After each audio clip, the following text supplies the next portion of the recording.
So recently, nasa Quezon Province ako, nasa Lucena. I was invited para mag-judge sa isang cooking competition. And yun yung mga events na nakakatuwa kasi mas natututo ako. At the same time, mas lumalawak yung pag-intindi ko at pananaw ko sa Filipino cuisine. And then merong contestants from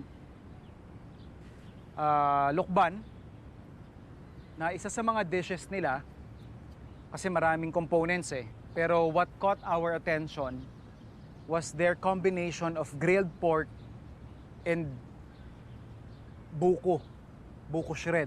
Napakasimple, napaka-uncommon.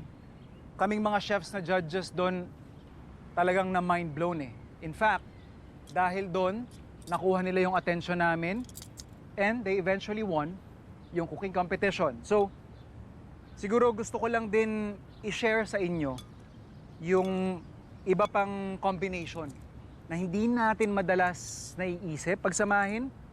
Pero definitely pag nasubukan nyo to, mind blown din pare. So I have here my pork. Tinimplahan ko lang to ng patis tsaka konting suka. Lagay lang natin sa ating griller. Sa pagkakatanda ko, yung buko nila, hindi naman nila ito ginrill. But since nandyan na lang din naman, papasok ko na din doon sa ating uling. Kumbaga ito yung magiging interpretation ko doon sa winning dish nila na I'm hoping you guys at home would also try it. So habang ginigrill pa natin yung ating pork tsaka yung ating nyog, prepare na natin yung iba pang components. So we have here ginger.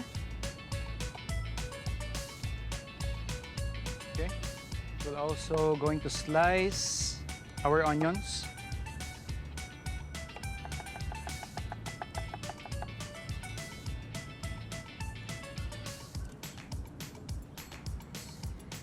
Next, yung ating chilies.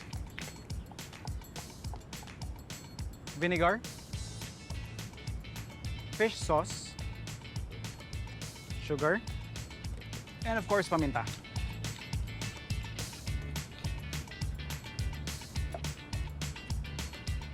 So habang tinatapos natin yung pag-grill ng ating pork, we can go ahead and scrape off yung meat ng ating coconut.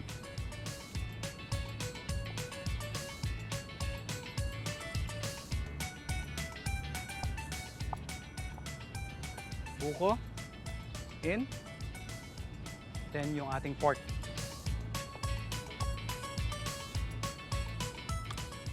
Mix lang natin.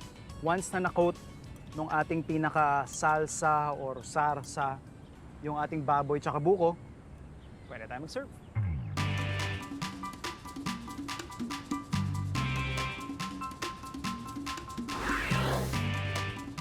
Right. Yan o.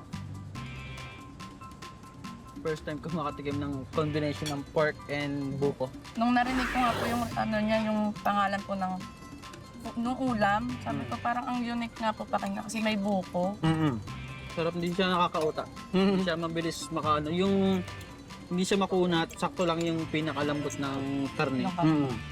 Mabilis siya, Yung mabilis siya anghang po isubo. niya, sakto lang.